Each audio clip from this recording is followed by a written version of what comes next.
Most liminal space stories involve a random, accidental slip into an infinite maze. The rules of this universe are far more rigid. Entry is never a mistake. It is a calculation governed by the shadow ledger. At 2:58 a.m., Maya Chen sits on a bare mattress, packing her suitcase with methodical silence. She isn't surprised by the warning on her phone. She is waiting for the moment her own history becomes a physical destination. Every buried trauma and forgotten promise adds density to a person's shadow. This ledger tracks the weight of what you refuse to carry. When it reaches its threshold, the shadow detaches, rotates 180 degrees, and initiates the eclipse. The floor dissolves into a dark, wet mirror. You stand on your own reflection, looking back from the depths, before plunging into absolute blackness. The black rooms are not a place. They are a structural absence, dragging you in to account for the parts of yourself you tried to leave behind. Inside, the architecture is a hostile, psychic geography. These corridors are finite and reactive, physically shrinking and tightening around you the longer you remain inside. A 47-hour clock dictates your survival. If it hits 0 before you find the exit, you are ejected back to reality as an absence, a functional person-shaped void with no autobiographical memory of who you were. You are surrounded by echoes, stationary fragments of memory taking the form of those you have wronged or abandoned. They do not hunt, they simply remember you into corners, absorbing your identity the longer you look at them. The only way to reclaim time is through payment. You must verbally acknowledge the suppressed sin with absolute sincerity.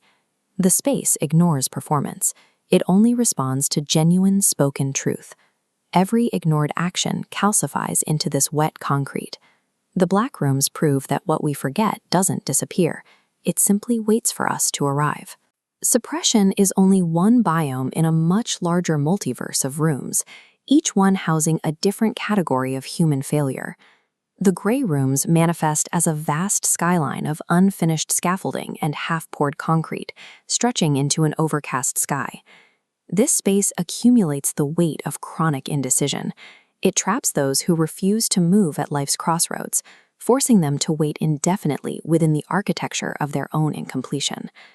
Below that lies the red rooms, a jagged, subterranean cavern built from the heat of righteous, swallowed rage. These sharp stone floors house the people who smiled when they needed to scream.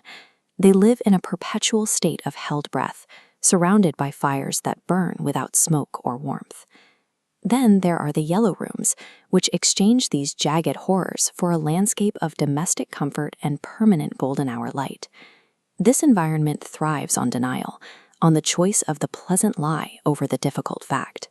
Inhabitants are kept trapped by neighbors, entities who affirm every delusion to ensure the victim never looks for a way out.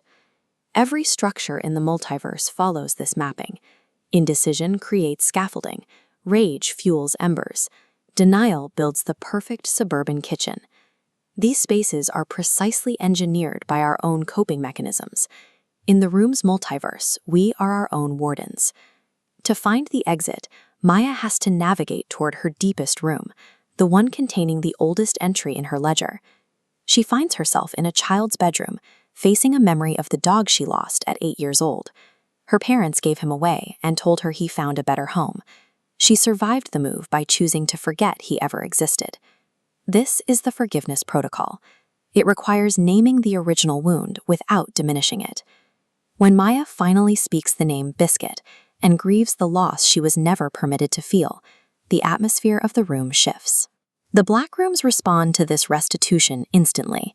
The architecture doesn't just stop shrinking, it begins to yield. The moment the truth is fully felt, the bedroom shatters. A blinding white light dissolves the walls, violently unmaking the architecture of suppression. Escape requires the integration of the exact emotional weight you spent a lifetime attempting to outrun. This pattern holds across every room in the multiverse. Whether the space provides decision, reality, or memory, the architecture is ultimately attempting to restore what the inhabitant cast aside. These environments are the physical intervention of a mind that can no longer sustain its own lies. They provide the confrontation necessary to stop the self-erasure. Because the walls and the entities are built entirely from our own experiences, the exit is a built-in feature of our own history. We provide the architecture, and we provide